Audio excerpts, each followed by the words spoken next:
Sumathi Shatakam Telugu film review by all rounder star Ballem Venumadhav. Cinema నేటివి 2 గంటల 25 నిమిషాలు. కామెడీ రొమాంటిక్ యూఏ 13+ సర్టిఫికేట్ వచ్చిన సినిమా. 6 ఫిబ్రవరి 2026న ఈ సినిమా విడుదలైంది. అంటే ఫిబ్రవరి 6, 2026న ఈ సినిమా వచ్చింది. Village grosser fails for the girl of the dreams only for the blocked by people, superstitions and rigid traditions. Populated with quirky rural characters, this hilarious comedy follows his chaotic quest to bypass village sentiment and win her love. ఊర్లో ఉన్నటువంటి మూఢనమ్మకాల్ని పారద్రోలి ఒక అమ్మవారు పొందుతున్నటువంటి ఒక అమ్మాయికి పెళ్లి జరుగుతుందా జరగదా అనే దాని మీద ఈ సినిమా తీయడం జరిగింది. అమన్దీప్ చౌదరి హీరోగా చేసిన ఈ సినిమాలో సయాలి ఎం చౌదర్ హీరోయిన్గా నటించింది. అయితే ఈ సినిమాకి మెయిన్ ప్లస్ పాయింట్ ఎవరయ్యా అంటే హీరో అమర్దీప్ చౌదరి. అట్లాగే హీరోయిన్ కూడా బాగానే కనబడ్డది. ఫస్ట్ ఓపెనింగ్లో వెరీ టైట్ క్లోజ్లో చూపించినప్పుడు కొంచెం అంత మామూలుగా అనిపించినా కూడా తర్వాత రన్నింగ్లోకి వెళ్ళిపోయిన తర్వాత సినిమా రన్నింగ్లో ఉన్నప్పుడు ఆ అమ్మాయి దేవత రూపంలో కానీ లేకుంటే ఆమెకి దేవతతో పూడినప్పుడు ఉన్నటువంటి రూపంలో కానీ బాగానే కనిపించింది అమ్మాయి.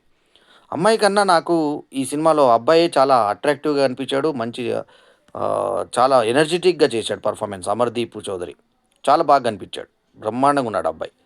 సో ఎంఎం నాయుడు డైరెక్షన్ చేసినటువంటి ఈ సినిమాకి కొమ్మలపాటి సాయి సుధాకర్ నిర్మాత కాగా సుభాష్ ఆనంద్ అద్భుతమైన మ్యూజిక్ని అందించాడు. పాటలు అన్నీ బాగున్నాయి. చంద్రశేఖర్ కూడా మ్యూజిషియన్ అయినటువంటి ఈ సినిమాకి సుభాష్ ఆనంద్, చంద్రశేఖర్ మ్యూజిషియన్లు. Dialogue writer Naidu Bandaru. Dialogues కూడా పవర్ఫుల్గానే ఉన్నాయి. హలేషియా సినిమాటోగ్రఫీ, నహీద్ ఎం ఎడిటర్. దీంట్లో ఏంటంటే లాజిక్లు కొన్ని పక్కన పెట్టి సినిమా తీశారు. కానీ ఈ ఎవరైతే హలీష్ ఫోటోగ్రఫీ ఉందో, ముఖ్యంగా ఈ సినిమాలో నటీనటుల పర్ఫార్మెన్సు, ఫైట్సు, తర్వాత కెమెరా, సినిమాటోగ్రఫీ వీటికి పెద్దపీట వేయచ్చు మనం. జేడివి ప్రసాద్, తర్వాత టేస్టీ తేజ, తర్వాత కరణ్ విజయ్, తర్వాత మిర్చి కిరణ్, మహేష్ విట్ట బుల్రాజ్ క్యారెక్టర్లో అదరగొట్టేశాడు సినిమా మొత్తం. ఆ తర్వాత ఆకేళ్ళ గోపాలకృష్ణ, ఆకేళ్ళ వచ్చేసి పంతులుగా ఒక మంచి పాత్రని పోషించడం జరిగింది. సరే, ఇక కథా కథనాల విషయానికి వస్తే ఒక అతను ఒక అమ్మాయిని ఇష్టపడ్డాడు. ఆ ఇష్టపడ్డ అమ్మాయి అంటే తను ఫస్ట్ ఎలా చూపించారంటే ఆ ఊర్లో అతను పెళ్లి కోసం ప్రయత్నం చేస్తూ ఉంటాడు. పెళ్లి కోసం ప్రయత్నం చేస్తూ ఉండగా అతను ఒక అమ్మాయికి వాళ్ళ పెళ్లి కుదురుతుంది. అంటే ఇతను డబ్బులు లెక్క పెట్టాడని చూసి వెంటనే అతనికే ఆ అమ్మాయిని ఇచ్చేస్తాను అన్నాక ఆ తర్వాత ఇంకో పెద్ద సంబంధం వచ్చిందని చెప్పగానే ఇమీడియట్గా పెళ్లి కూతురు తండ్రి అటు జంప్ అయిపోతాడు. అదేంటయ్యా పెద్ద మనిషి, ఇప్పుడు మాట ఇచ్చావు కదా అంటే నాకు ఇంకొక కూతురు ఉంది, ఆ కూతురు నీకు ఇస్తానంటాడు. ఆ రెండో కూతురు కూడా అట్లాంటి ప్రాబ్లమే వస్తే మూడో కూతురికి ఇద్దాం అనుకుంటాడు. ఆ మూడో కూతురుది ఏంటంటే ప్రాబ్లము, ఆమె ఇంకొకరితో జంప్ అయిపోతుంది. సో అట్లా జరిగింది అని చెప్పేసి ఇతను ఓపెనింగ్ చూపించిన తర్వాత ఈ కుర్రాడి మీద ఫన్నీగా తీసుకొచ్చిన తర్వాత నాకు దేవత లాంటి అమ్మాయి దొరకాలని ఫ్రెండ్తో అంటే దేవతలాగా అమ్మాయి ఈమె దేవుని గుడిలో కనబడుతుంది. తర్వాత ఆమెకు దేవత పూనుతుంది అనేది ఇంటర్వెల్ బ్రేక్తో ఇతను కంగారెత్తిపోతాడు. అంటే ఆమెకి అమ్మవారు మీదకి వస్తుంటుంది. సో అట్లాంటి పరిస్థితులు ఉంటే ఊర్లో అటువంటి అమ్మాయికి పెళ్లి చేయకూడదు అంటే తల్లిదండ్రి బాధపడుతుంటారు. అయ్యో ఈ అమ్మాయికి పెళ్లి చేయకుండా అయిపోతుంది, ఎట్లా ఏం సంగతి అని. సో అటువంటప్పుడు ఇది కూరగాయలు ఆమె టీచరు, అంగన్వాడీ టీచర్ ఆ అమ్మాయి, ఆ కూరగాయలు ఇవ్వడానికి వీళ్ళ దగ్గరికి వెళ్తుంటే ఆ ఊర్లో ఒక విలన్ టైప్ మనిషి ఉంటాడు. వాడు 2-3 సార్లు బెదిరించిన వాళ్ళ వ్యక్తుల్ని కూడా కొట్టేసి హీరోయిజం చూపిస్తా ఇతను మొత్తానికి నిలబడతాడు గట్టిగానే. సో మొత్తానికి అమ్మవారి విగ్రహం మాయం చేసేస్తారు. మాయం చేస్తే అమ్మవారి విగ్రహం తీసుకొస్తే పెళ్లి చేస్తారా అని చెప్పి అమ్మవారి విగ్రహం తీసుకొచ్చి పెళ్లి చేసుకోవడంతో కథ ముగుస్తుంది. దీనికి మధ్యలో ఏం చేశారంటే గుడికి రంగులేసేటువంటి ఒక ఇది వస్తుంది. సో గుడికి ఏ రంగు వేయాలనే దాని మీద ఒకరు తెలుపు అంటారు, ఒకరు పసుపు అంటారు, ఒకరు గ్రీన్ కలర్ ఆకుపచ్చ రంగు అంటారు. ఇట్లా 4 రంగులు 4 వ్యక్తులు అంటారు. ఒకరేమో పూజారి, ఇంకొక ఆయనేమో మంగలి అతను, అంటే మంగళ షాప్ అతను, ఇంకా ఊరి మంగలి, ఇంకొక ఆయనేమో బట్టలు ఉతికే చాకలి అతను, ఇంకొక అతనేమో డాక్టర్, ఆర్ఎంపీ డాక్టర్. ఈ నలుగురు తమ మాట వినకపోతే వాళ్ళ పనులు చేయమని చెప్పి అలిగి కూర్చుంటారు. నిరాహార దీక్ష టైప్, అంటే పని నిరాకరణ టైప్లో దిగిపోతారు. సో బట్టలన్నీ పేరిపోతే అతన్ని వంచడానికి, మెడలు వంచడానికి హీరో ఏం చేస్తారంటే డ్రైగా మన బట్టలది తీసుకొచ్చి వాషింగ్ ఇది తీసుకొచ్చి బట్టల వాషింగ్ మిషన్ తీసుకొచ్చి, ఆ వాషింగ్ మిషన్‌లో బట్టలన్నీ ఏసి ఊరవల్లి వాడిని తనే ఇస్త్రీ చేసేస్తాడు. ఆ తర్వాత పంతుల్ని తగ్గించడం కోసము అతను ఒక వ్యూహం వాడతాడు. అట్లాగే మంగలతను కట్ చేయడం కోసం ఇంకో వాడతాడు. అతను ఒక ఇగ చాకలతన్ని కట్ చేయడానికి ఈ రకంగా మన వాషింగ్ మెషిన్ వాడతాడు. మంగలతన్ని ఇది చేయడానికి అతన్ని ఒక కేస్‌లో అతను పట్టుడుపోతే జూదం ఆడుతుంటే పట్టుడుపోతే విడిపించుకొనొస్తాడు. ఇట్లా వాళ్ళందరిని లొంగదీసుకొని తన పెళ్ళికి అనుకూలంగా మార్చుకుంటాడు. ఇక్కడేంటంటే ఏ ఊర్లోనైనా రంగుల కోసం ఇట్లా వర్గ పోరాటం జరుగుతుందా? కుల వర్గ పోరాటం ముఖ్యంగా ఏందంటే వృత్తిలో వాళ్ళు తమ వృత్తులను చేయకుండా ఊరుకుంటారా? అనేది బేస్‌లెస్‌గా ఉన్నటువంటి స్టోరీకి మంచి ఆర్టిస్టులు తోడైతే హీరో, హీరోయిన్ ఇందాక చెప్పినట్టుగా 'అమర్‌దీప్' గాని, అమ్మాయి గాని బావుంది. ఆమె పిడుదల వాక్ గూడా ఎట్లా చూపిచ్చారంటే ఆమె పిడుదలతో 2 సార్లు 2 చోట్లల్లా 'సయాలి ఎం చౌదరి' వాకింగ్‌కి కెమెరాని ఫాలో చేశారు బ్యాక్‌లో. అది కొంచెం ఆసక్తికరంగా మనకున్నది. ఇంకొక తర్వాత ఒక వ్యాంప్ క్యారెక్టర్‌ని గూడా ఫాలో చేశారు. 2, 3 దగ్గర నడుములు ఫాలో అని నలుగురి దగ్గర కనపడింది. అయితే ఆ వ్యాంప్ ఎవరో కొత్త ఆమొచ్చిందనుకుంటా. అంటే ఆమె సైజులు తెలిసినప్పుడు ఆమెను అనుభవించినటువంటి వ్యక్తి 'బుల్‌రాజ్‌కి' ఆమె ఎవరో తెలీదా? నాభిమండలంతో సహా అంతా చూసినవాడు ఒక్క నిమిషంతో చూసే గుర్తుపట్టేస్తాడు. అట్లాంటిది ఎవరో అనుకున్నాను కొత్త వాళ్ళ అనుకున్నా. అంటే "నువ్వు టైం ఉన్నప్పుడు రా, ఇంటికి రా" అని అంటుంది. రీల్స్, రీల్స్ ఒకటి బాగా చూపిచ్చారు ఇందులో. 'బుల్‌రాజు' ప్రతీదీ రీల్స్ చేస్తా ఉంటాడు. అతను చేసే సోషల్ సర్వీస్‌ని కూడా రీల్స్ చేసే ప్రయత్నం చేస్తాడు. ఈమె కూడా తర్వాత మొఖం మార్చేసి, మార్ఫింగ్ చేసి హీరోయిన్‌లని 'రష్మిక మండననో' లేకుంటే ఇంకే 'శ్రీలీలనో' తగిలిచ్చేస్తా అంటే కేసు కాదంటే ఇదే ఇయాల రేపు అదే ట్రెండ్ ఫేమస్ కావడం అనే పంచులు బాగున్నాయి.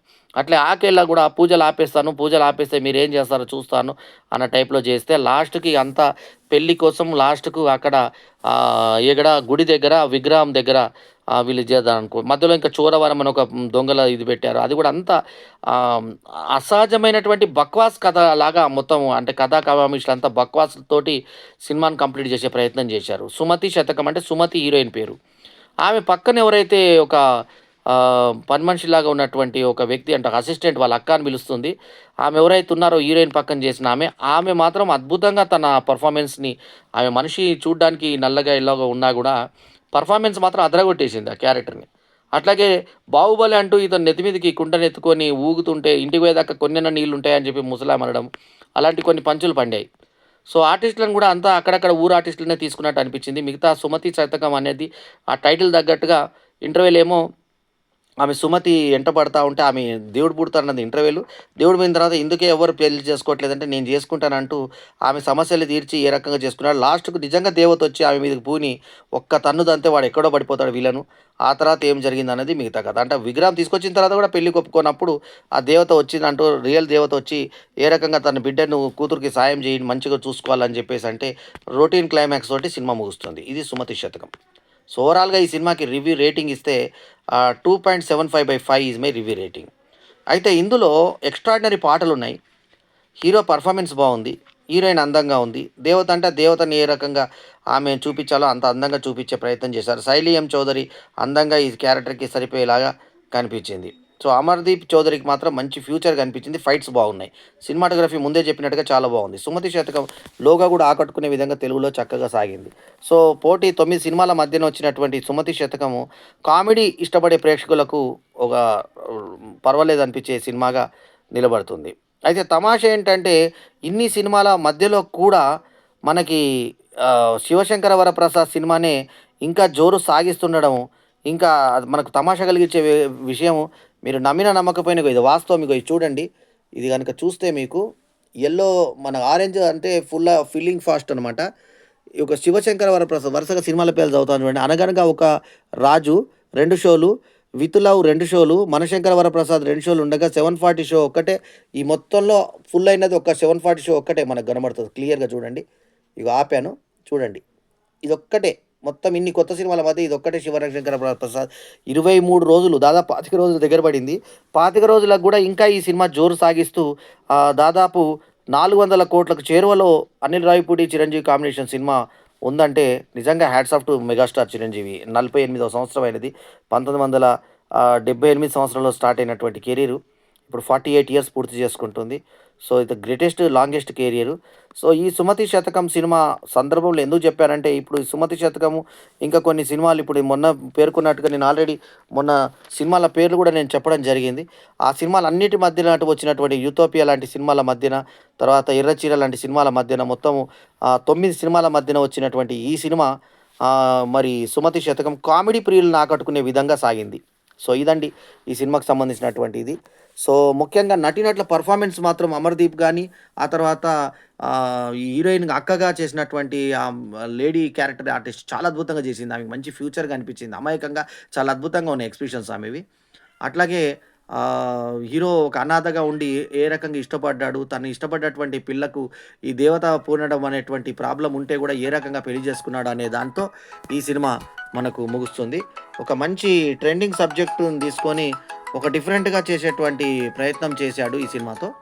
సో, కాకపోతే కథలోనే కొంచెం లాజిక్స్ మిస్ అయ్యి, ఇంకొంచెం లాజికల్‌గా ఉండుంటే బాగుండేది సినిమా.